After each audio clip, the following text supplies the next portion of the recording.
আপনি কি কখনো এমন প্রার্থনা করেছেন যেখানে শব্দ নেই, শুধু বুকের ভেতরের চিৎকার? এটি সেই প্রার্থনা যা নবী করিম সাল্লাল্লাহু আলাইহি ওয়াসাল্লাম করেছিলেন, সাহাবীরা করেছিলেন এবং আকাশও বাধ্য হয়ে থমকে শুনেছিল। আল্লাহু আল্লাহু আল্লাহু আল্লাহ। আমাদের প্রিয় নবী সাল্লাল্লাহু আলাইহি ওয়াসাল্লামের জীবনে এমন মুহূর্ত ছিল যখন তিনি একা থাকতেন, রাতের সবচেয়ে নিঃশব্দ সময় সিজদায় মাথা জড়িয়ে ধরে চিৎকার করতেন।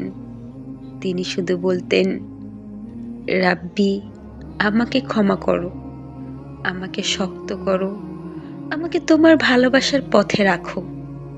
এখানে কোনো সুন্দর শব্দ নয়, কোনো কৌশল নয়, শুধু আত্মার চিৎকার, ভালোবাসা এবং ভরসা। হযরত উসমান রাদিয়াল্লাহু, একবার তিনি এতটা আল্লাহর কাছে প্রার্থনা করেছিলেন যে তার কান্নার শব্দ শুধু তার নয়, পাশের মানুষও অনুভব করেছিল। হযরত আলী রাদিয়াল্লাহু, যদি তিনি প্রার্থনা করতেন, তার হৃদয়ের শব্দ এত গভীর হতো যে মানুষ বুঝত এটা শুধু কণ্ঠ নয়, আত্মার চিৎকার। হযরত আবু বকর রাদিয়াল্লাহু ভালোবাসা প্রকাশ করতেন এমনভাবে যেন আকাশও স্তব্ধ হয়ে শোনে। এখানে মর্মার্থ হলো, আল্লাহর কাছে ভালোবাসা ব্যক্ত করার শক্তি শব্দে নয়, হৃদয়ে এবং আত্মায়। শুধুমাত্র একটি রাত আপনি একা, কোনো শব্দ নেই, শুধু বুকের ভেতরের চিৎকার, রাব্বি, আমাকে তোমার কাছে নাও, আমাকে তোমার পথে রাখো, আমাকে ভুল থেকে বাঁচাও, আমাকে তোমার ভালোবাসায় ভরিয়ে দাও। ধীরে ধীরে নিঃশ্বাস, কণ্ঠ কাঁপছে, চোখে পানি। এটাই সবচেয়ে শক্তিশালী দোয়া। এটা আকাশ কাঁপায়, এটা নিশ্চুপ রবকে বাধ্য করে উত্তর দিতে।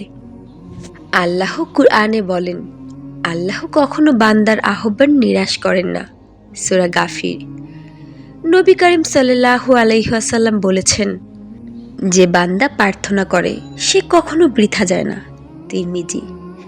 শুনতে খুব সহজ, কিন্তু প্রার্থনা হতে হবে বুকের আত্মচিৎকারের মতো, চোখের পানি মিশানো, হৃদয়ের সব ভাঙা অংশ নিয়ে। রাব্বি, আমি জানি আমি ক্ষুদ্র, আমার হৃদয় ভাঙা, আমার কান্না নীরব। আমি শুধু তোমার কাছে চাইছি, তোমার ভালোবাসায় ভরিয়ে দাও, যেন আমার চোখ আর কেউ না দেখেও আমার আত্মা জানে আমি তোমার কাছে নিরাপদ। ইয়া রব, আমাকে শক্ত করো, আমাকে ক্ষমা করো, আমাকে তোমার পথে রাখো। আল্লাহর কাছে ভালোবাসা প্রকাশের 4 ধাপ। 1. শব্দ নয়, হৃদয় দিয়ে বলুন। 2. চুপচাপ চিৎকার করুন, এমন যেন আকাশও শোনে। 3. নবী ও সাহাবীদের মতো আত্মার ভাঙন নিয়ে প্রকাশ করুন। 4. বিশ্বাস রাখুন, নিশ্চুপ রব বাধ্য হয়ে উত্তর দেবেন। আপনি আল্লাহকে ডাকুন বুকের ভেতরের সব চিৎকার নিয়ে। আপনি শুধু চাইবেন, আর দেখবেন আপনি কখনো একা নন। নিশ্চুপ আকাশও আপনার দোয়া শুনছে। As I look to nature's beauty, dazzled am I.